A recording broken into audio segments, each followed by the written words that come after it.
Bienvenidos todos al antiguo Colegio San Ildefonso. El día de hoy presentaremos el catálogo de la exposición Vaticano de San Pedro a Francisco. A continuación, le cedo la palabra a la profesora Berta Saicheluque, coordinadora ejecutiva del antiguo Colegio de San Ildefonso. Buenas tardes a todos. Agradezco su presencia y les doy la más cordial bienvenida al antiguo Colegio de San Ildefonso en nombre de la Universidad Nacional Autónoma de México, la Secretaría de Cultura del Gobierno Federal y el Gobierno de la Ciudad de México, instituciones mandantes de San Ildefonso. Agradezco también la presencia del licenciado Saúl Juárez, subsecretario de Cultura. Está aquí en representación de la secretaria de Cultura, María Cristina García Cepeda. Gracias, Saúl. Y además, es un gran amigo, un gran cómplice en esta exposición. Hemos tenido miles de juntas y miles de estrategias para poder llegar a tener la exposición y el día de hoy el catálogo. Agradezco también la presencia de Kevin Randall y el padre Nicolás Pedro Guidi de la Nunciatura Apostólica, con quienes también hemos trabajado arduamente para llegar a tener la exposición y el catálogo. Gracias por estar aquí. Y al padre Pedro Guidi, bienvenido a México. Gracias. Agradezco también la presencia de Alfonso Alfaro, quien ha sido un asesor a lo largo de estos años con esta exposición. Gracias, y de esa parte una de las personas que escribió uno de los textos del catálogo.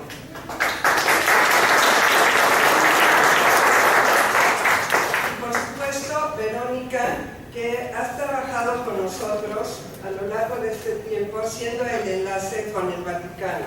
Gracias, Verónica.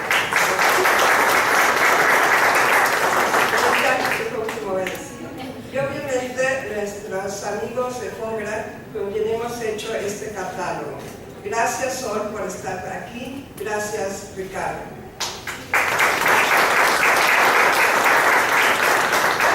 Ahora, lo más importante que nos reúne este día es la presentación del catálogo. Saludo a mis queridos amigos, la doctora Ana Carolina Ibarra, directora del Instituto de Investigaciones Históricas de la UNAM.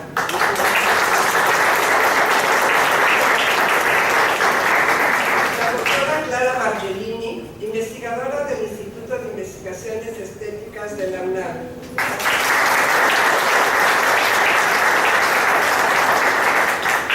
El padre José de Jesús Aguilar, de la Arquidiócesis Primada de México, y obviamente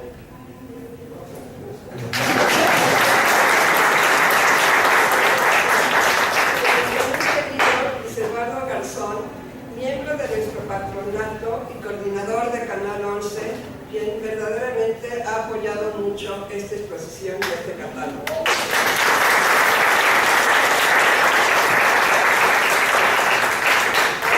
Bueno, y acaba de llegar también nuestro muy querido amigo José Luis Martínez, quien también ha sido cómplice de este proyecto. Primero estaba en la Secretaría de Cultura, ahora está en la Secretaría de Relaciones Exteriores. Gracias, José Luis. Ahora creo que mejor ya nada más. Después de todos estos agradecimientos, le cedo la palabra a Luis Eduardo Garzón. Gracias por acompañarnos. Buenos días a todos. Gracias por estar esta mañana aquí en San Ildefonso, en esta hermosa casa. Como podrán darse cuenta, lo que vamos a presentar no es solo un catálogo, es la muestra del esfuerzo de una gran cantidad de personas en México y en Santa Sede por tratar de lograr que viniera a México una exposición extraordinaria. 180 piezas, muchas de ellas que nunca habían visto la luz fuera de las paredes del Vaticano, incluso algunas, me consta, que no habían sido vistas por el público del Vaticano porque estaban en espacios muy privados en la Santa Sede, y que hoy México por primera vez y muchas partes del mundo pueden apreciar, disfrutar y conocer. Y el catálogo es eso básicamente, lo que son son los catálogos de arte, la posibilidad de atesorar en el tiempo el esfuerzo de todo este equipo de trabajo y también las piezas y el conocimiento de quienes traducen con las historias que nos cuentan en el catálogo el valor que las piezas tienen para la historia, para la vida de la iglesia en el mundo y para quienes pudimos por un segundo estar cerca de ellos en un paseo dominical, aprovechando a la familia y conociendo algo de lo mejor del arte del mundo. Y eso es lo que nos trajo aquí. Tenemos a tres expertas, pero sobre todo a tres personalidades que disfrutan de este arte y que nos van a ayudar a entender desde cada una de las visiones personales qué representa el catálogo, pero sobre todo qué representa esta exposición. Yo les diría que el catálogo puede ser para muchos de ustedes un antes y un después en la visita a la exposición, porque después de leerlo uno no puede mirar muchas de las piezas de la misma manera. Y para empezar me gustaría que nos hiciera favor de hacer sus comentarios la doctora Ana Carolina Ibarra. Ella es doctora en Historia por parte de la Universidad Nacional Autónoma de México. Pertenece al Sistema Nacional de Investigadores y está enfocada al estudio de los procesos de independencia de México y América Latina, con énfasis en el desarrollo nacional, la conducta del clero, la historia política y la historia intelectual de la época. En 2010 obtuvo el reconocimiento Sor Juana Inés de la Cruz y en 2008 el Comité Mexicano de Ciencias Históricas le otorgó mención honorífica por su artículo Religión y Política, Manuel Sanín Crespo, un cura párroco del sur de México. Actualmente es la directora del Instituto de Investigaciones Históricas de la UNAM. Ha publicado 23 artículos y libros, entre los que destacan Clero y Política en Oaxaca, el Cabildo Catedral de Antequera de Oaxaca y el movimiento insurgente, la independencia en el sur de México, el clero de la Nueva España durante el proceso de independencia y el diccionario de la independencia de México. Le cedemos la palabra a la doctora Ana Carolina Ibarra. Muchas gracias por la presentación y muchas gracias desde luego por el honor de estar aquí con ustedes para presentar una joya más que es capaz de atrapar en el tiempo realmente el acontecer en estas salas y el esfuerzo sin duda alguna institucional encabezado por la maestra Berta Echenique y todo el apoyo que ha recibido de las instituciones aquí presentes y del mandato tripartita al que ella ha hecho alusión. Pues es un honor estar además con mis colegas y haber revisado de manera privilegiada las primicias de este catálogo que va, como se ha dicho, en efecto, mucho más allá de un catálogo.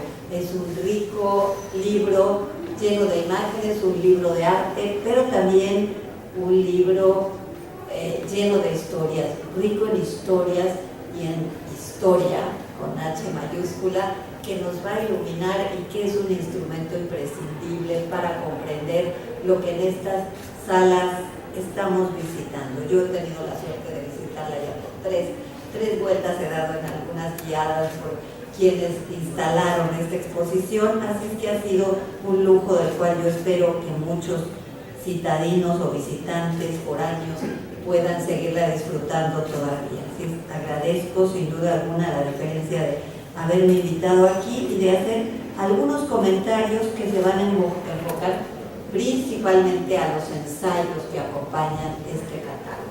No creo que sea tan frecuente que haya este tipo de ensayos en algunos catálogos y me parece que es un aporte excepcional también.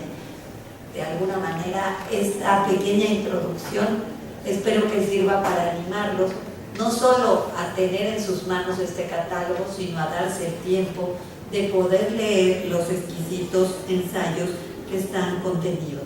En este catálogo, pues, está la revisión de las 100 y pico de piezas que son de índole muy variada y que yo no voy a entrar demasiado en ellas, pero hay 7 ensayos que nos permiten comprender mucho mejor lo que aquí nos convoca, y que tiene que ver con la historia de la Iglesia, que tiene que ver con el devenir de esta historia en el tiempo, y por lo tanto proveer de marcos para la inteligibilidad de esta gran institución que ha atravesado los tiempos. Bueno, entre los ensayos, cito muy rápidamente, están este ensayo de la tumba vacía que abre, de la autoría de Alfonso Alfaro, que aquí nos acompaña, un segundo ensayo que son La sangre de los mártires, luego un ensayo sobre la Iglesia medieval, uno expresamente sobre la Pinacoteca Vaticana, uno que recorre también la Basílica Vaticana, monumento pues quizá de lo más expresivo al que nos evoca esta exposición, con piezas de su propio aporte, y adicionalmente también los temas de ceremonial y la relación del Vaticano con México y las visitas mismas de la autoría de Valentina Lasraki, que cierra la parte de los ensayos. Voy a referirme sobre todo a dos de los ensayos, puesto que mis colegas más especializados aludirán indudablemente a los otros con mayor expertise, con mayores elementos para fundamentar su importancia. Me referiré sobre todo a los dos ensayos que tienen un aliento histórico por encima de otras cosas. Uno es el de Antonio Rubial, colega universitario, que desarrolla el gran tema de la Iglesia medieval, esta etapa fundamental de la cual a veces conocemos pocos y más bien conocemos sus muestras artísticas, que son muchas y muy alusivas a los temas de la Iglesia, pero poco sabemos, quizá desde aquí, desde el horizonte mexicano, de la difícil historia en aquellas épocas, o si no difícil, la historia no monolítica, la historia como es la historia verdadera. La historia está llena de tensiones, de jaloneos, de virajes, de búsquedas, y entonces no es una historia estática, cosa que refleja muy bien Antonio Rubial para mostrarnos desde el traslado de la Iglesia a Bizancio y todo el periodo de esta Iglesia oriental que va a venir a reemplazar a Roma como sede del imperio, pero también como cabeza de la Iglesia en un periodo importantísimo que a veces olvidamos, porque tras esto vendrá pues toda la caída de Constantinopla y por lo tanto el giro nuevamente a que volvamos a enfocarnos a Roma como la sede más visible, y que lo será en el terreno simbólico. A nosotros desde acá pues la historia turca quizá la ignoramos, el devenir de lo que para ellos fuera la conquista de Constantinopla, para nosotros es la caída de Constantinopla, pero si volvemos al periodo recordaremos que es un periodo lleno de, y si miramos pues cosas muy básicas de la cultura general hispánica, pues el Quijote, todo aquello que nos, o vemos incluso los sermones mexicanos que aludirán a lo que es el imperio turco en aquel periodo, en que entre otras cosas pues despoja de este espacio vital para el mundo de la religiosidad, y con grandes guerras contemporáneas de nuestras propias guerras, o no más bien, o de la conquista de América y demás, en donde el mundo católico se amplifica por un lado, pero se diversifica por el otro. El trabajo de Rubial hace alusión a todo esto y toca en la parte final también, como para acercarnos, como es muy propio además de su escritura, de la parte nuestra americana, el mundo de las misiones y la presencia misional en América durante esos mismos años fundacionales de descubrimiento y conquista. Me voy a referir con mayor extensión, porque me parece que es útil para abrir esta exposición, al trabajo que nos presenta Alfonso Alfaro. Este trabajo abarca un espacio temporal mucho más vasto que el artículo de Antonio Rubial, que está exclusivamente situado en la época medieval, y Alfonso nos va a aportar un trabajo que yo recomiendo que lean porque ofrece una interpretación que nos permite entender gran cantidad de cosas e incluso inscribir en esta interpretación no solo el desarrollo del Vaticano, la historia propiamente vaticana y de Roma en los periodos recientes, sino articular con esto también las expresiones artísticas, litúrgicas y otras que están profundamente vinculados con lo que tenemos que entender de esta exposición, porque aquí vamos a encontrar objetos que no solo tienen su valor artístico, sino un valor litúrgico para el cual vale la pena ir incursionando un poco para comprender qué es lo que representan y significan desde incluso la custodia inicial que podemos ver al comienzo de esta magna exposición y que ya nos representa un desafío de la cantidad de significados y a las cosas que podemos entrar. Pero bueno, repito, el artículo de Alfonso Alfaro nos permite justamente entender qué es lo que cada cosa tiene que ver la una con la otra.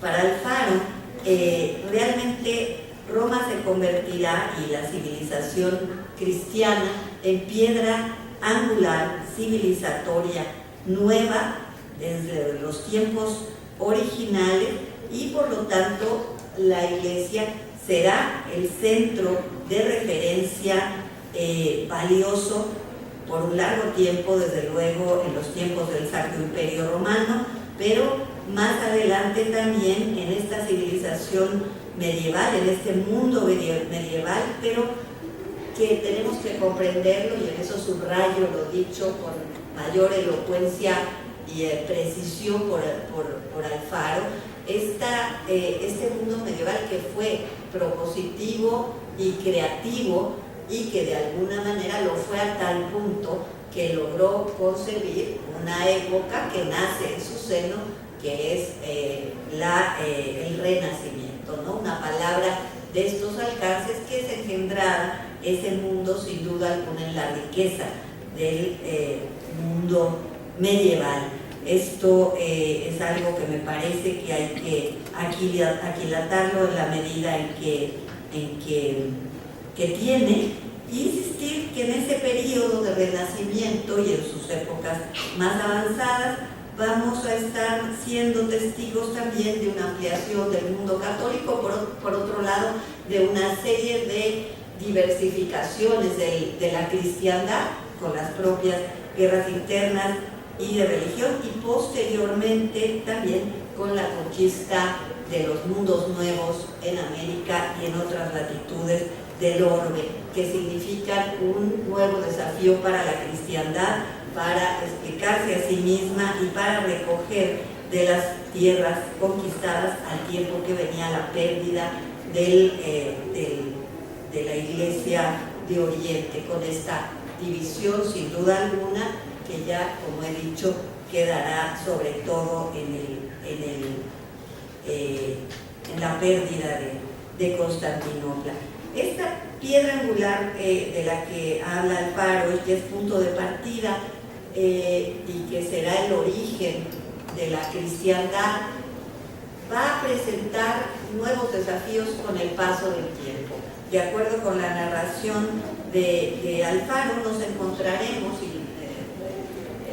sin duda alguna, con la necesidad de comprender una iglesia que se hace compleja y sin duda alguna incluso para el mundo hispánico, con el periodo ya en pleno siglo XVIII de las tensiones generadas tanto en los debates internos de la Iglesia, pero también en los debates con la propia mundo de las monarquías absolutas, en donde en el caso particular nuestro, y este recinto sería un magnífico lugar para extenderse sobre eso, cosa que no voy a hacer, pero bueno, donde las tensiones, por ejemplo, entre el monarca Carlos III y los jesuitas se expresarán justamente en la salida de los jesuitas de todas las latitudes del imperio, eso hay que decirlo, en una acción sin precedentes de un alcance grande y que deja pues en manos reales este hermoso recinto joya pues del barroco mexicano y que además pues es un magnífico marco para la exposición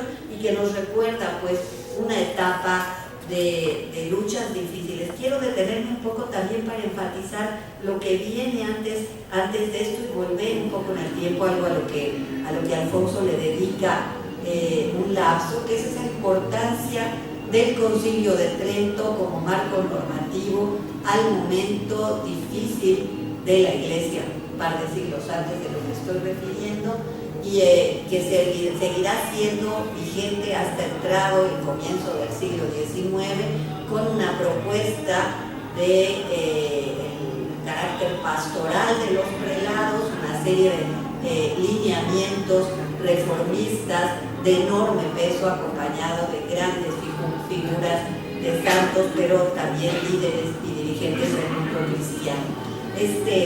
Esta herencia tridentina seguirá vigente a los comienzos del siglo XIX y fines del XVIII, épocas difíciles con la Revolución Francesa, el replanteamiento del clero civil que se pretendía sujeto a las autoridades temporales, y todo un desafío, creo yo, para Roma, como bien lo narra aquí Alfonso Alfaro.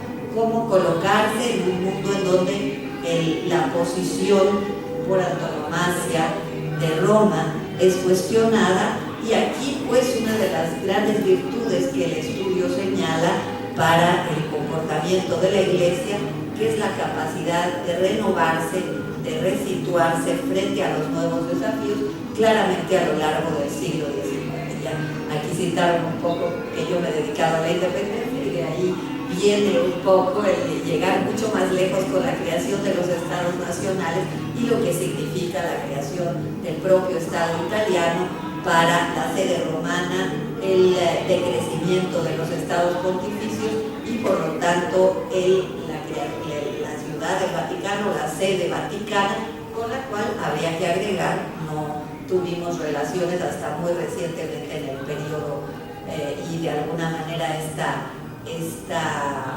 exposición celebra pues ese restablecimiento de unas relaciones cuyas explicación en muchas cosas está a lo largo del siglo XIX, y no voy a abundar demasiado en esto, pero sí a subrayar esta condición del Vaticano que no se comprende sino en el contexto de las grandes luchas nacionales de la segunda mitad del siglo XIX, y que solo así podremos entender lo que viene a ocurrir a lo largo del siglo XX. Me interesa ya nada más para cerrar marcar algunas de las interpretaciones que me parecen decisivas de parte del ensayo que estoy refiriendo, de esta capacidad de renovación, capacidad de adaptación de la Iglesia, que se verá en el ímpetu de la Iglesia, claramente sobre todo de León XIII, pero sin duda también de Pío IX, algunas décadas antes, con una nueva cantidad de posturas para esta nueva Iglesia que finalmente se libera de lo que había sido esta convivencia siempre con tensiones quizá necesarias e inevitables con los estados, para tener una sede propia con una dosis de libertad antes no pensada, beneficio que surge pues de todos estos tumultuosos años. Toda la historia es tumultuosa, cuando no, pero nos consuela a lo mejor verla a largo plazo para decir, no, bueno, es que es así, y así la tenemos que ver y así tenemos que entenderla. Me parece importante lo que subraya Alfaro en el sentido de el diálogo posible o no y las reformas posibles o no. Él se dedica un poco al Vaticano II y después se dedica a la época más reciente para ponerla a la luz de la historia de la sede romana y plantear cuáles son las dificultades que afronta y las bondades que afronta la sede romana y la Iglesia romana hoy en día. Muchas de ellas pues es esta gran libertad, otra esta de alguna manera es visible en el trabajo de Alfonso Alfaro, que esto que podemos ver aquí con esta extraordinaria riqueza de conjunción de arte, liturgia y presencia romana, no es tan visible si quisiéramos hacer una revisión del segunda mitad del siglo XX y XXI. Esta magnífica articulación con las relaciones, con las expresiones artísticas, no empatan los lenguajes y esto lo examina con cuidado el autor, no empatan estos lenguajes artísticos con las propuestas de la Iglesia, y esto conduce a una relación diferente. Por otro lado, y entre las bondades y que son importantes de señalar del periodo reciente, pues se ve una suerte de nueva reforma y nueva búsqueda con una Iglesia que se prodiga de otra manera, y como evidencia de ello, sin duda alguna, está tanto la abdicación reciente del Papa, como también las nuevas posturas del Papa Francisco. Esto como un aire en el cual viene diferenciándose una vez más esta Iglesia con una extraordinaria capacidad de adaptación a ese mundo y marcando claramente las diferencias entre las épocas que preceden. Entonces, pues, yo dejaría ahí, desde luego, los invitaría a compartir estas lecturas muy iluminadoras que nos dan un marco referencial importantísimo para lo que vemos tanto en los pasillos como aquí en esta gran obra que es el propio Catán. Muchas gracias.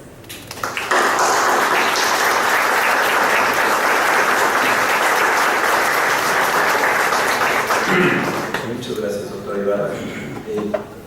Quería yo solo recordar en este esfuerzo de muchas personas por hacer realidad esta exposición a un promotor cultural que tuvo la posibilidad de ser no solo promotor, sino ejecutor de la cultura en este país, que fue quien tomó la iniciativa por su aprecio por la cultura, por la alta cultura, por la cultura romana, en particular italiana, poder pensar en la posibilidad de traer una exposición de esta naturaleza a México.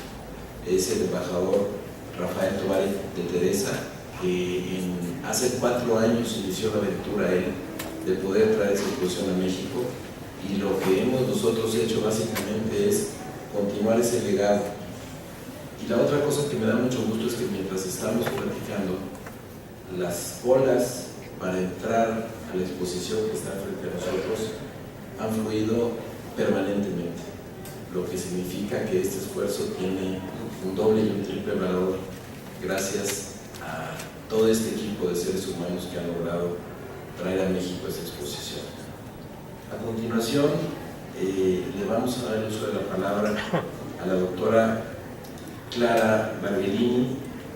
Estudió la licenciatura en la Universidad de Pensilvania en Filadelfia y su doctorado en Historia de Arte en la Universidad de Harvard. Forma parte del Instituto de Investigaciones Estéticas de la UNAM.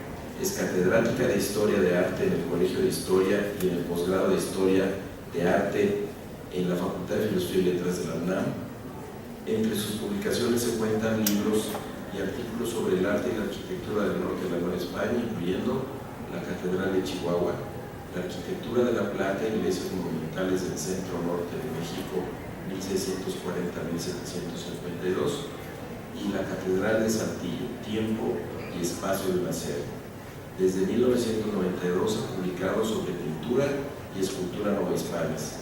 Actualmente sigue con sus trabajos sobre el arte y la arquitectura del norte de México y con su interés en el arte novohispano como parte de la cultura renacentista, barroca y neoclásica. Bienvenida, doctora. Muchas gracias.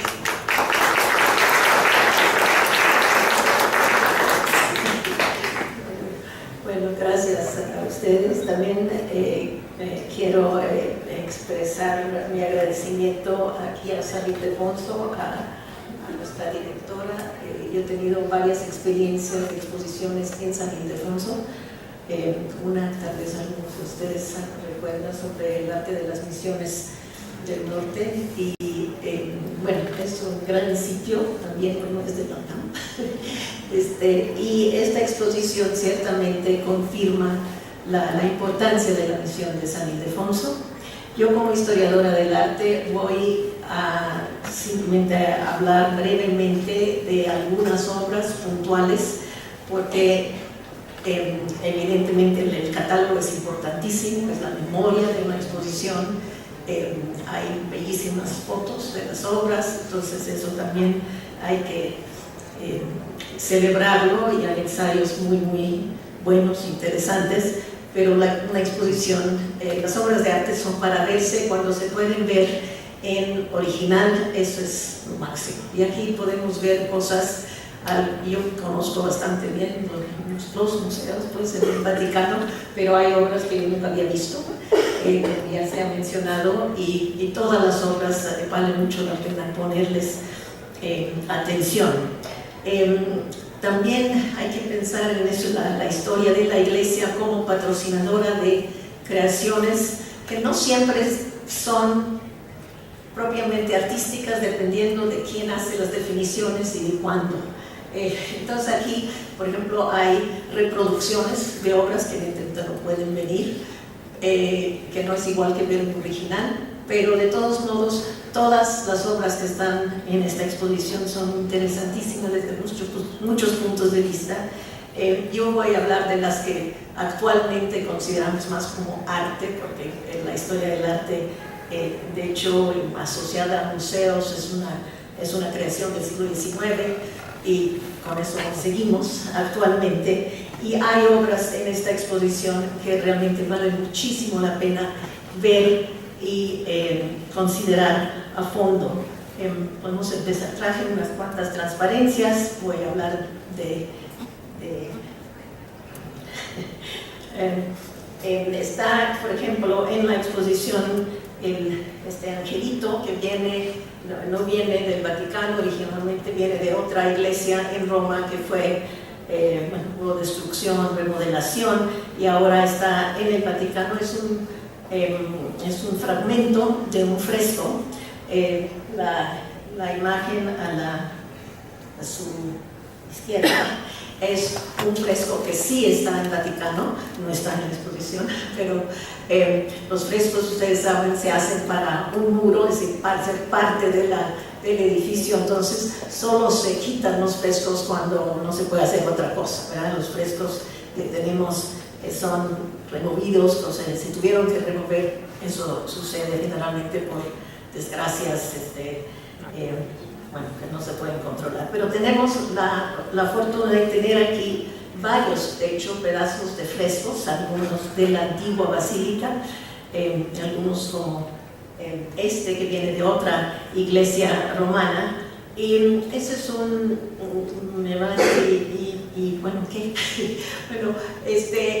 actualmente yo estoy trabajando en la UNAM con colegas que se dedican al examen de la materialidad de las obras, y estamos trabajando en algunas de las iglesias del siglo XVI en el estado de Morelos que sufrieron por el temblor. Entonces estamos viendo pintura mural, pinturas murales que por el temblor reciente se han caído o están en pedazos. Entonces estamos con los alumnos estudiando cómo se hacen estas pinturas, cómo se hicieron, pues, entonces la cuestión de la materialidad. Y hemos mandado a los alumnos acá a esta exposición para que vean la exposición, pero también para que vean los fragmentos de frescos originales que están en la exposición. Y en el caso de este angelito, por ejemplo, si se acercan bien y pueden ver que en la aureola había, tal vez no se ve tan, pero había una superficie con pedazos dorados, ¿sí? Aplicaciones doradas después de la pintura al fresco. La pintura al fresco, el buen fresco, se pinta sobre una superficie todavía mojada, entonces la pintura viene absorbida por el muro, y por eso los frescos normalmente no se mueven, porque son parte del muro. Y también hay trazos en la superficie de la pintura de dibujo, no dibujo con carbón, sino dibujo con un instrumento puntiagudo sobre la superficie todavía maleable de la pared original. Es decir, enseño esto porque aparte de que es bellísima la pieza, tener una pieza original, y por eso hacemos exposiciones, no es como a verlas en los libros, con todo respeto evidentemente por el catálogo, que es una gran obra y nos va a servir mucho como recuerdo, y también por los ensayos, como acabamos de oír. Vamos a la que sigue. También hay en la exposición, esta obra, aquella de allá, de Marcello Benusti. Marcello Benusti es un artista muy interesante porque trabajó bajo la sombra de Miguel Ángel. Entonces, lo que vemos aquí es son dos versiones de la misma composición por el mismo pintor. Una está en París y aquella, en Florida, hay otra en Francia, hay varias. En el mundo, Miguel Ángel hacía el dibujo y Marcello hacía las copias. Y entonces aquí hay otro elemento de la historia del arte de esa época que es muy interesante. Hay grandes maestros que no todo lo que ahora decimos son de ellos, son realmente en todos sus detalles de ellos, sino son, en este caso, eran copias, unas copias de época que Miguel Ángel sabía muy bien que Marcello estaba haciendo eso.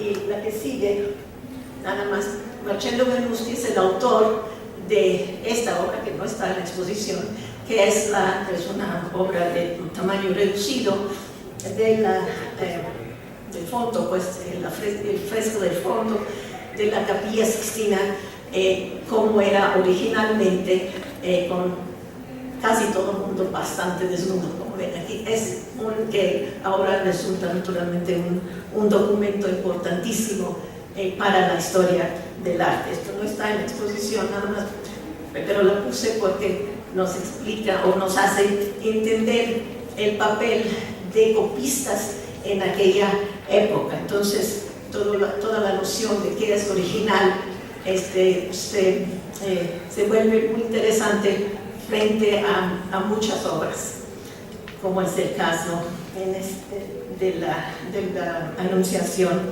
del Benusti, de Miguel Ángel del Benusti.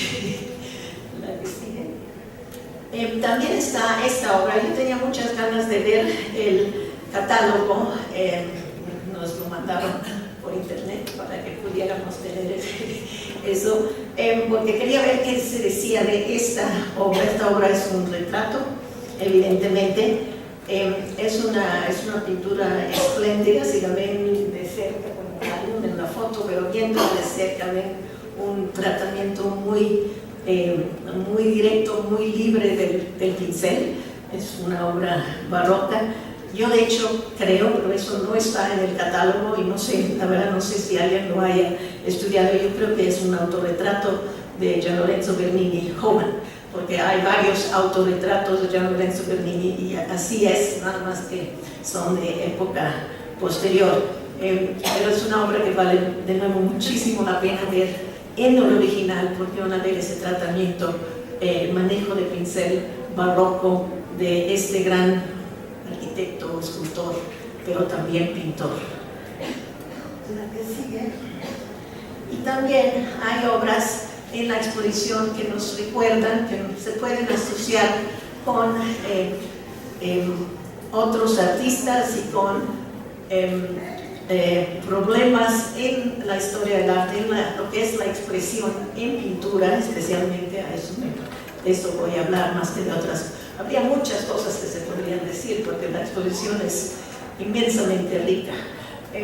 Pero está la obra del Guercino en la exposición, que es un bellísimo cuadro, ¿verdad?, del Santo Tomás, que reconoce a Jesús por la herida en el costado. Y si ven las fechas de estos dos cuadros, la otra es del Caravaggio. Y la obra de Caravaggio causó un escándalo muy grande porque era una interpretación del evento bíblico cuando Jesús se aparece a los apóstoles, y Santo Tomás no estaba, entonces le cuentan y él dice, si no veo la herida, si no meto la mano en la herida no, de su costado, no les voy a creer. Tomás que dudaba, era su papel.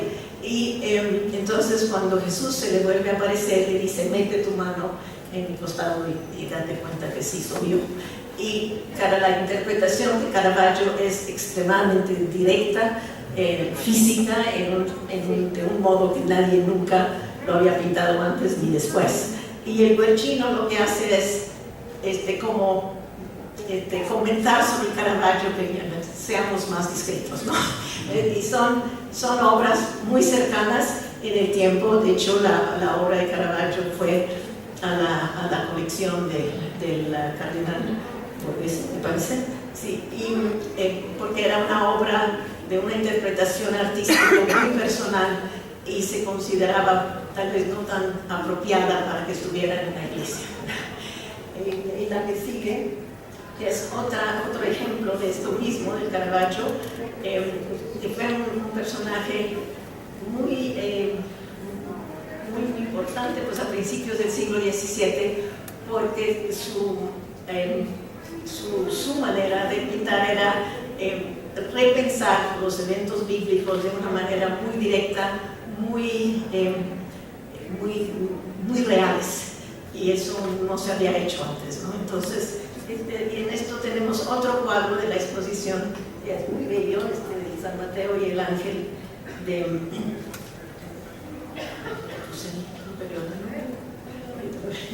bueno, y es una reacción. De nuevo tenemos un pintor que suaviza lo que había hecho Caravaggio originalmente, que era San Mateo, en blanco y negro, Mateo en blanco y negro, donde vemos a Mateo como un personaje con pies, imagínense ustedes eso arriba de un altar que se ven los pies sucios de San Mateo, que es muy apropiado en términos de la realidad de quiénes eran los apóstoles, pero bueno, hay cosas de decoro, ¿no? Que no. Y entonces a Caravaggio se le pidió por favor que hiciera otro, y hizo aquel de allá, que ahora está en la iglesia en Roma, en la iglesia nueva en Roma. Este cuadro, de nuevo, un coleccionista lo quiso luego, y acabó en el Museo de Berlín y fue destruido durante la Segunda Guerra Mundial. Entonces aquí sí, es horrible. Por eso tenemos solo esas fotos pues en blanco y negro. Y esta pintura que está en la exposición es un tratamiento del tema con la misma idea de que San Mateo era un ignorante pues en términos humanos, ¿verdad? Que tenía que escribir, pero está el ángel contando para él, un ángel que además es pequeño, es como un niño, porque el Evangelio empieza con las generaciones de Jesús, ¿no? De la familia de Jesús, que primero tal y después tal. Entonces el angelito y el otro que lo está escuchando y que lo va a escribir. Les enseño esas dos obras, bueno, primero porque están en la exposición, son maravillosas, pero también para hablar de cómo estas representaciones no son estáticas, no fueron estáticas en su tiempo. Se discutían cuál era la manera correcta de hacer eso, y las expresiones un poco más atrevidas muchas veces no acababan en las iglesias, acababan en colecciones particulares. Y bueno, pero también sí hay muchas variantes pues sobre los temas, y aquí tenemos dos cuadros que además son espléndidos, los dos, que nos introducen a ese tipo de situaciones. Y la que sigue, bueno, esta obra, aquí no lo ven, y también me interesaba mucho ver qué se decía en el catálogo de esta obra, porque es una obra que yo la verdad no la conocía, ¿no? A pesar de que es de Tiziano, y basta ver cómo están pintados, especialmente el vestuario tan rico, es Tiziano. Pero además es una presentación, si la ven bien, estaba en una iglesia en Venecia que ya no existe, pero una iglesia franciscana. Y si ven bien, bueno, tenemos a una serie de santos, se pueden identificar, están San Sebastián, evidentemente, y atrás hay dos frailes franciscanos en hábitos modernos, digamos, de la época de Tiziano, que no son santos. Entonces no están volteados hacia nosotros, es una cosa, un tipo de composición. Si ustedes piensan que este es un cuadro, como lo fue un cuadro para un altar en una iglesia, pues es muy extraño. Y los frailes están viendo, vean el cuadro y lo van a ver, están viendo en la pared el nombre de Tiziano en unas letras romanas, latinas, muy prominentes. Tizianos, ahí él firma en esa pared y los frailes están viendo su firma. Digo, manera de expresar por parte de un pintor su propia importancia y que eso se lo hayan permitido. Es decir, Tiziano era un gran pintor y el hecho de tener una obra de Tiziano en una iglesia era razón de orgullo. Y pues miren, nosotros tenemos una obra de Tiziano. Sí están los santos muy bien representados, muy identificados, pero el que hizo el cuadro es también tema del cuadro. Es una obra extraordinaria en ese sentido, ¿no? Nos dice mucho de lo que fue la posición de ciertos pintores. Tiziano, no sé si conocen el episodio, le hizo un retrato a Carlos V y se dice que se le cayó un pincel y que Carlos V se lo recogió y se lo volvió a dar. Es decir, un pintor que era un gran personaje. Y ese cuadro creo es tal vez la expresión más evidente de eso que yo conozco. Y ahí está en exposición, entonces les digo, vale mucho la pena que vean y vuelvan a ver las obras. Y la que sigue, otra cosa que a mí me llamó mucho la atención de esta exposición desde el principio fue todos los materiales que hay acerca de este gran evento del siglo, que duró más de un siglo, de hecho, que fue la destrucción y reconstrucción de la Basílica de San Pedro. No fue un procedimiento fácil y en la exposición hay muchas piezas que se refieren a esa serie de eventos. Esta era la antigua basílica. La antigua basílica fue patrocinada por Constantino, el emperador Constantino. Se construyó sobre la tumba de San Pedro, que estaba debajo del ábside, del crucero al fondo. Entonces significaba muchas cosas, tenía importancia histórica. Constantino, que además por ahí lo consideraron santo, un monumento pues al inicio, a los primeros siglos de la Iglesia. Cuando a principios del siglo XVI el Papa Julio II decide empezar a deshacer esta basílica, no fue así, lo voy a hacer, es decir, hubo muchísima discusión y su propuesta, su razón, que era aceptable ciertamente, es que la iglesia estaba en bastante malas condiciones y había que darle más valor a la tumba de San Pedro. Entonces empezaron con la destrucción del ábside. La reconstrucción completa no se terminó sino hacia 1620. Entonces, más de un siglo, más o menos un poquito más de un siglo. Y eso, en la exposición hay muchos elementos que nos hablan de este proceso. La que sigue, por ejemplo, están diferentes planos que se hicieron, y hay muchos más de cómo se iba a hacer eso. cómo se iba a solucionar el problema de las bóvedas, de que si pues si se hacía una cúpula, que eso se pensó desde el principio, pero cómo se iba a hacer. La iglesia antigua, la de ahora es muy grande, pero la iglesia antigua también era muy, muy grande. Entonces era una iglesia basilical con 5 naves, que es una iglesia de gran tamaño. Y entonces, bueno, hay diferentes elementos, planos, propuestas a través del tiempo de cómo hacer. La solución para la parte al fondo la dio Miguel Ángel, que tenía buena idea. Él era, como saben, más que nada escultor, pero también sabía de arquitectura y pudo entender cómo hacer algo que no se iba a caer, porque esta otra planta, es de Bramante, eso seguramente no iba a aguantar. Entonces es toda una historia que es muy, muy compleja y muy interesante, que aquí hay varios elementos sobre esa historia. Y la que sigue.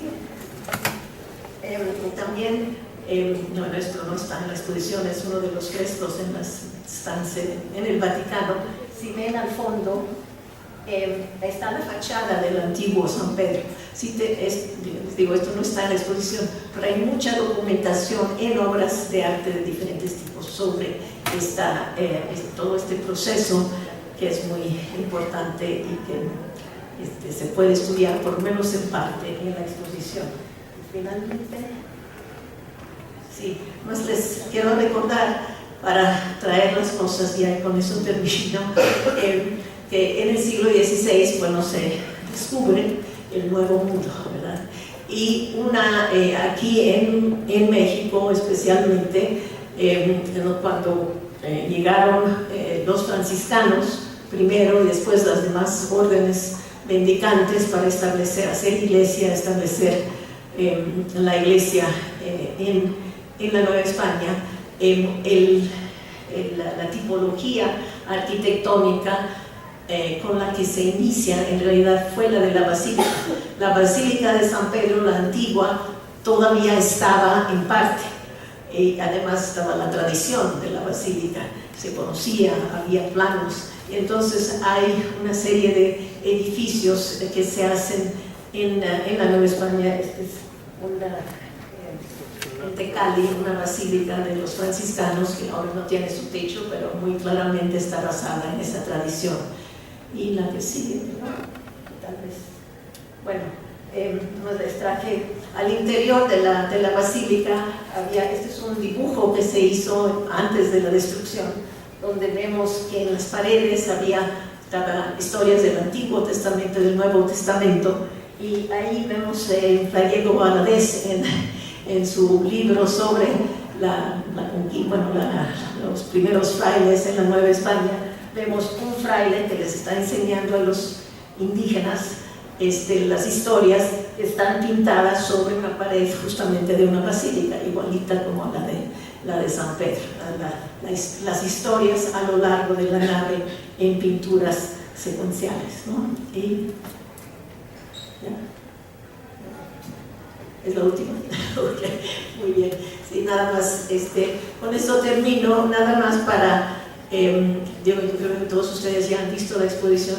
Si no la han visto, por favor, veanla, y si la han visto, vuelvan a verlas, porque realmente vale muchísimo la pena, y hay cosas no solo maravillosas, sino muy interesantes, muy importantes para la historia, no solo del Vaticano, sino también de nosotros y del mundo occidental, especialmente en general. Muchas gracias.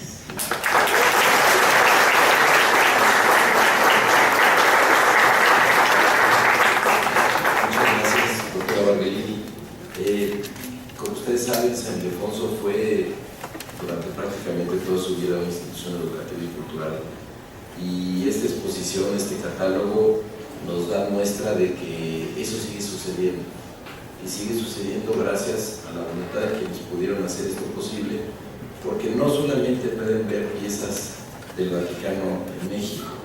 En esta exposición hay objetos del Museo del Vaticano, de la Fábrica de San Pedro, de la Pinacoteca Vaticana, de la Sacristía Pontificia, del Museo del Tesoro de la Basílica de San Juan de Letrán y de la Biblioteca Apostólica Vaticana.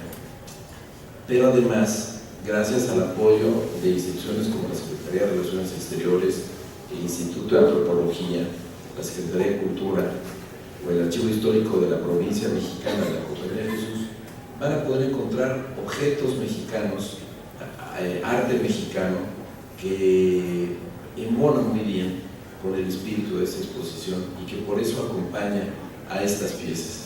Y también estas piezas, las mexicanas, están incluidas en el catálogo. La intención de esto era que desde la visión del equipo de curaduría, que pudieran ustedes tener una apreciación integral de la presencia del Vaticano, no solo el arte y la cultura, sino también en México, de esa influencia que México tiene y que es innegable.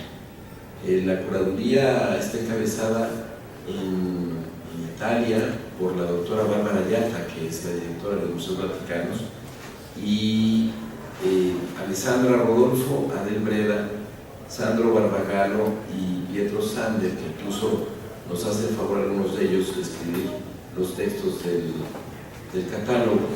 Y en México, una comisión museológica y museográfica que incluye a Miguel Ángel Fernández, al arquitecto José Enrique Ortiz Lanz, a la propia coordinadora ejecutiva de San Ildefonso, Bertasea, y a un asesor general que ha sido un gran promotor de que esto suceda, que es el señor Antonio Verón. Yo me atrevería, y aunque no me tocara, lo diría también, el esfuerzo que el patronato de San Ildefonso hizo para poder hacer que esto sucediera es vital. Le pediríamos ahora finalmente al padre José de Jesús Aguilar que nos pudiera hacer el favor de darnos sus impresiones, porque como vieron, el valor que tiene la historia como tal en este esfuerzo y el valor que tienen las piezas, la emoción que genera ver las piezas, saber de las piezas, y la emoción que genera contar la historia, está acompañada de una visión que es la que el padre nos va a hacer el favor de compartirnos. Él es sacerdote destacado por su participación en distintas actividades sociales y culturales. Se desempeñó como subdirector de radio y televisión de la Arquidiócesis. Cuenta con publicaciones como su libro Pintura Mexicana en Lámina, artículos en medios impresos, algunos cuentos y obras de teatro como Voces de Catedral, que recibió la medalla 2002 por parte del Centro Histórico de la Ciudad de México. Fue designado subdirector y posteriormente director de la Comisión de Arte Sacro de la Arquidiócesis de México, debido a su experiencia en la Conferencia del Episcopado Mexicano, así como sus 25 años de trayectoria, dando clases sobre temas en diversas instituciones como el Seminario Conciliar de México, el Instituto de Investigaciones Estéticas de la UNAM y el Centro de Arte Mexicano. Además, ha impartido diversos cursos en museos como el Sumaya o el Museo del Carmen. Bienvenido, padre. Muchas gracias. Muchas gracias a todos. El Alzheimer es una enfermedad muy terrible porque va haciendo que las personas vayan perdiendo contacto con su entorno, con sus seres queridos, con la realidad y finalmente con quiénes son. El Alzheimer está provocado por la pérdida de las neuronas. Y algo puede suceder con la humanidad semejante, porque todos los seres humanos vamos muriendo. Y todos somos esas neuronas de la humanidad, pero afortunadamente la humanidad puede llegar a tener conciencia y relación con su entorno, con todo lo que está alrededor de ella, gracias a que, aunque las personas morimos, las cosas van quedando. Por eso a mí me dio mucha pena el incendio del Museo de Río de Janeiro, porque no se quemaron solamente obras, se quemaron neuronas de la historia de la humanidad, como sucedió cuando se quemó la Biblioteca de Alejandría. Neuronas que no se pueden volver a recuperar.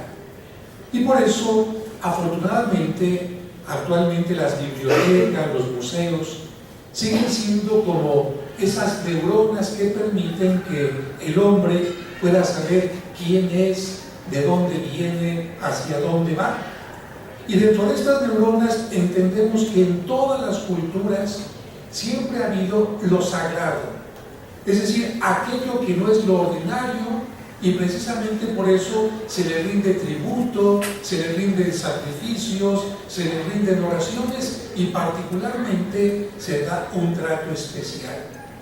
Y no me refiero únicamente a lo sagrado a nivel general, sino también a lo sagrado, ¿va? Porque sagrado podríamos entenderlo como lo separado que tenemos en casa. Ustedes no le darían su NIP a cualquier persona, es sagrado. Ustedes sus habitaciones o determinados espacios los tienen bajo llave porque son sagrados.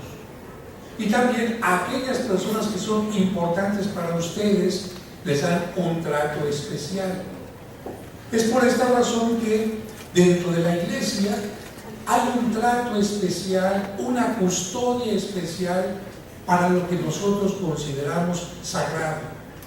Por eso lo primero que recibe la exposición y la gente que venía conmigo en la visita decía: oiga padre, ¿por qué una custodia y una tiara? Porque aquí ves los dos lados de la exposición. ¿Para quién se crea esta custodia?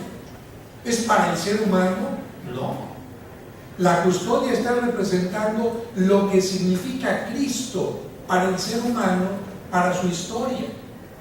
Y si tú a una persona importante te levantas y das la silla, lo invitas a comer en un restaurante importante, le mandas regalar quizás alguna cosa valiosa, como las mamás les compraban antes, ahora no porque se las vuelan, las famosas esclavitas de oro, las medallitas, a Cristo, que es el centro de la fe cristiana, no se le puede dar menos.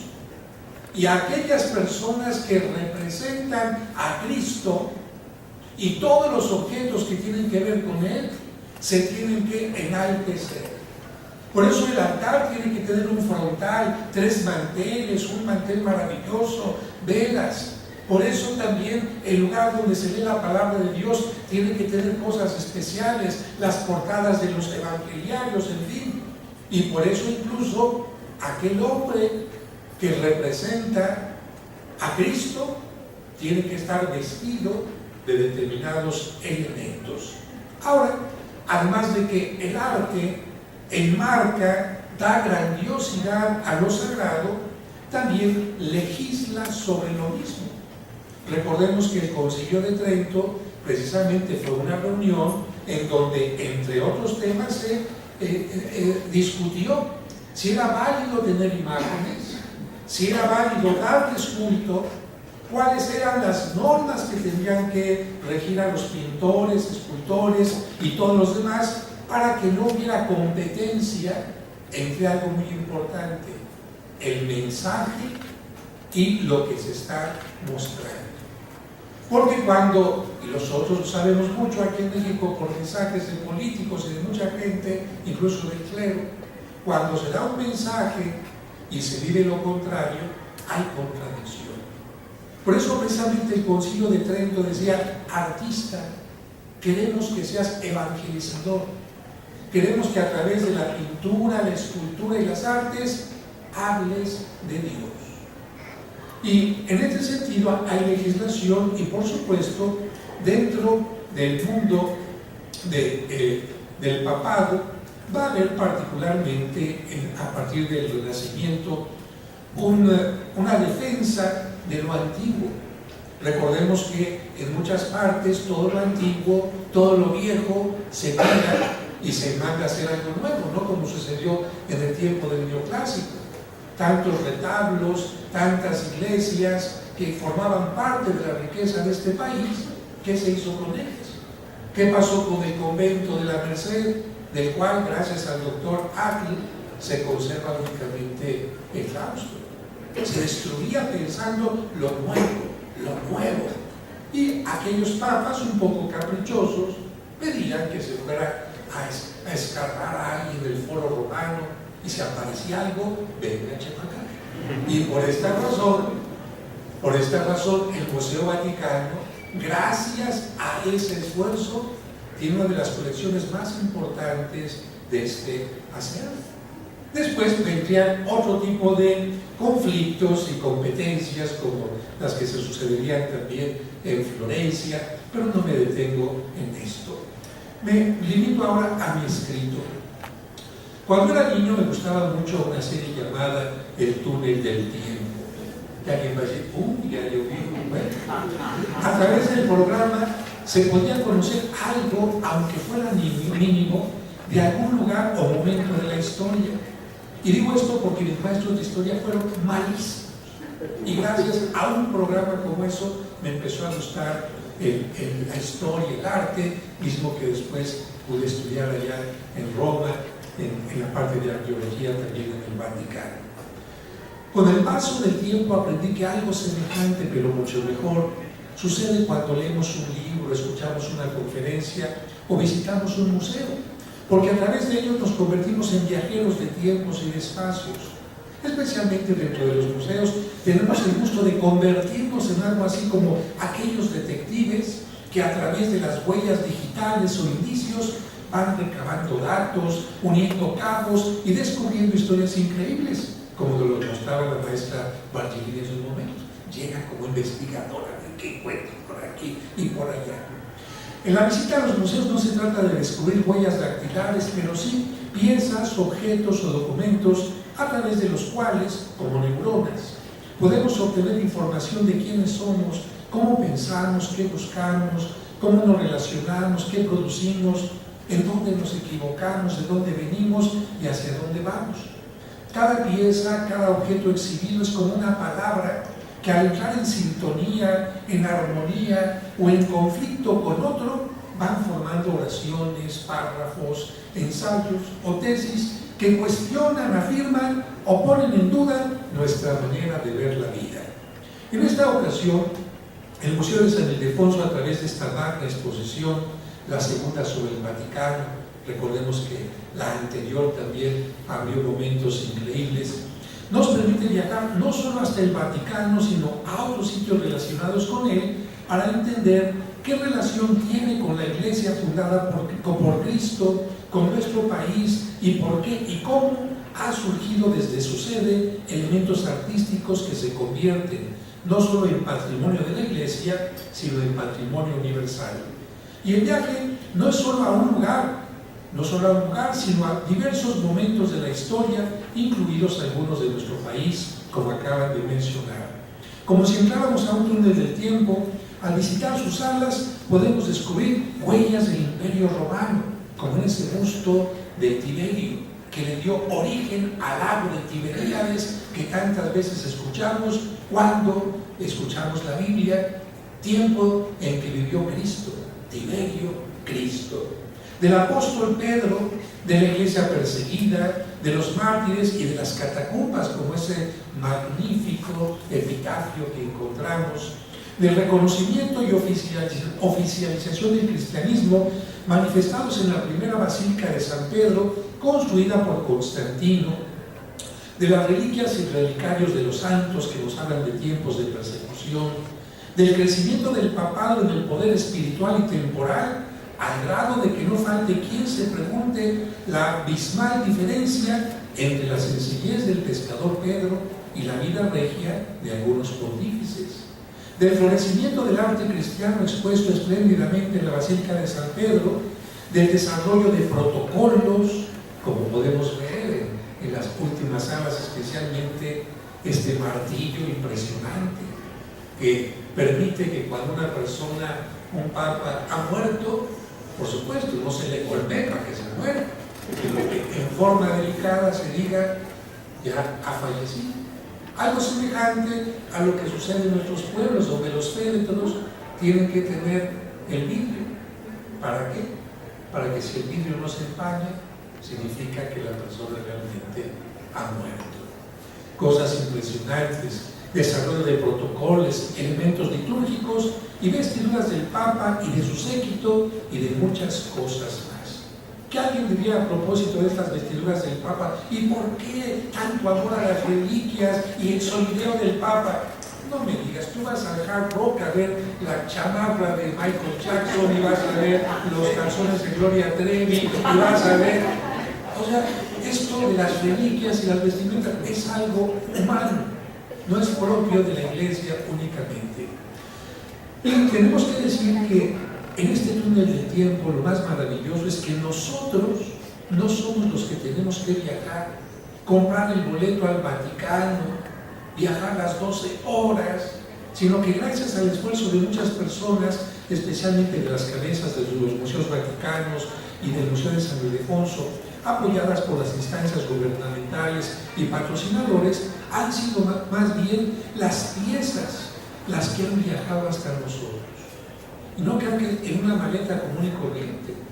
Los que hemos estudiado estos elementos de el ser acompañantes de obra de arte, de clavo a clavo, el cuidado que se tiene desde que se quita la obra, se embala, se va ahí con un acompañante, cómo llega, cómo se embala, cómo... Aquí qué bonito, es como cuando se sienta a comer. Estuvo rica la sopa y ya. Sí, pues no fuiste a la Merced a comprar las calabacitas y las papas, le estuviste pelando ni cocinando. Por eso es impresionante y qué bueno que aparezcan todos los nombres de las personas al final. A veces se nos olvida esto. Termina una película, ¡ya! Y le faltamos el respeto a todos los que estuvieron ahí colaborando, que es maravilloso. Confieso que desde que inició la exposición vino a mi mente el cuento de la Cenicienta, en el que los poderes de la magia hacen que la protagonista tenga una experiencia maravillosa, pero lamentablemente al llegar la medianoche desaparece la magia porque la experiencia era limitada. Por eso, a través de los medios a mi alcance, y la maestra sabe que el primer video que hice para difundir esto luego tuvo muchos de seguidores, a partir de ese momento hago todo lo posible para que antes de que, parodiando a la Cenicienta, antes de que llegue la medianoche de esta exposición, que es ya casi dentro de un mes, con toda su magia, nadie se quede sin admirarla. Y es por eso que agradezco que, como sucede en los viajes que realizamos, en los que, para que no se nos olvide la magnífica experiencia vivida, compramos postales, hacemos un diario o tomamos todas las fotografías posibles, se haya preparado este magnífico catálogo con el que quienes visitamos la exposición podemos repetir mentalmente la visita cuantas veces queramos y así profundizar en el conocimiento, y que aquellos que no pudieron visitarla por lo menos puedan conocerla a través de sus páginas. Hace un momento, cuando mencionaba al señor Tuari de Teresa, recordaba precisamente cómo él ya no está, pero cuántas publicaciones donde él participa, ahí están. Por eso se nos decía, hey, ten un hijo para que tu vida continúe a través de él. Escribe un libro para que a través del libro continúe tu experiencia en el mundo, y planta un árbol para que dejes a las nuevas generaciones algo positivo. Y algún día todos los que estamos aquí no vamos a existir, pero el catálogo sí. Y eso es neurona precisamente para que no nos dé Alzheimer. El catálogo, desde la página 109 hasta la 285, nos permite volver a recorrer las salas de su exposición siguiendo el orden museográfico. Las salas que ya conocemos, no las vuelvo a mencionar porque ya lo dijeron. De la página 29 a la 108 enriquecen la publicación los 7 ensayos que también ya han mencionado. O sea, como si tuviera alguien que particularmente me va invitando a recorrer la sala. Para quienes no pudieron acercarse, porque a veces había mucha gente, y ver las piezas con detalle, el catálogo ofrece en sus 300 páginas 231 fotografías en magnífica calidad. Un trabajo maravilloso. Y finalmente tengo que decir que este catálogo queda como testimonio de la exposición, pero también del 25º aniversario de las relaciones entre el Estado Vaticano y México, fruto del esfuerzo común, como lo muestra la carta del presidente Enrique Peña Nieto, insertada en la página 19, y la bendición apostólica del Papa Francisco, insertada en la página 21. Pocos documentos tienen, ya se fueron los de la Anunciatura, pero no lo podrán dejar de aquí, que pocos libros tienen una bendición apostólica. O sea que hasta para los más fuertes en la fe, esto es función. Como testimonio de que los intercambios culturales siempre son posibles, cuando se garantiza el respeto, el cuidado, la protección de la obra prestada, así como su mejor difusión. Como testimonio de que las autoridades del antiguo Colegio de San Ildefonso, la UNAM, la Secretaría de Cultura y el Gobierno de la Ciudad de México, uniendo sus esfuerzos, son capaces de ofrecer a los mexicanos y extranjeros, porque han venido muchos extranjeros que visitaron esta muestra de exposiciones, del más alto nivel.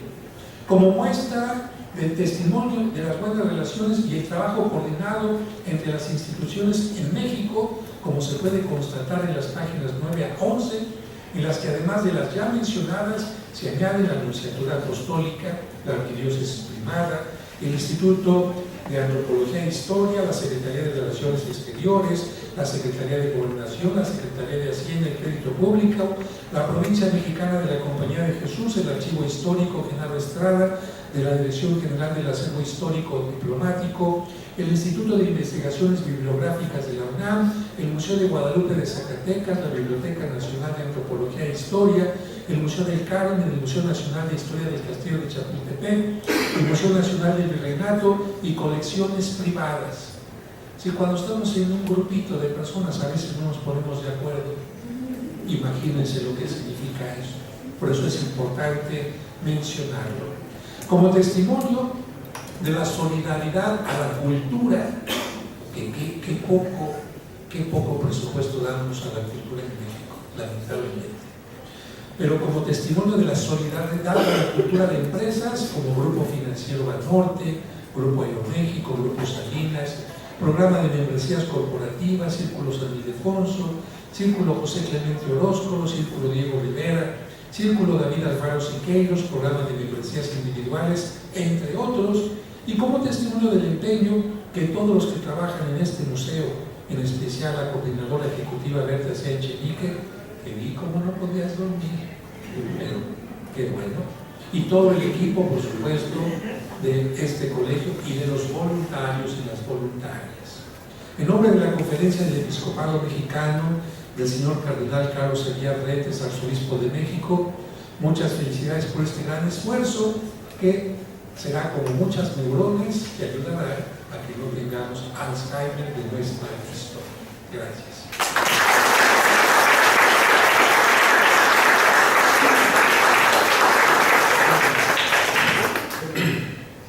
El Padre no solamente nos compartió la visión que tiene sobre la exposición, sino que además me ayudó mucho con el trabajo de hacer los reconocimientos que amerita el equipo que ha hecho todo esto, porque en verdad, como él lo dice, es un ejército el que ha estado tratando de hacer que ustedes puedan ver esta exposición.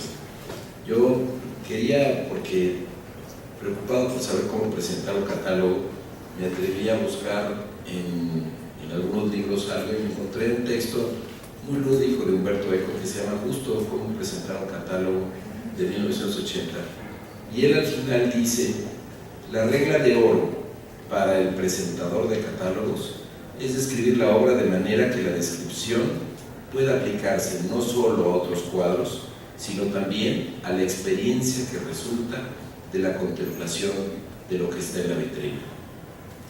Lo que establece, concluye en el texto, además de un criterio de factibilidad y eficacia, es un criterio de moralidad.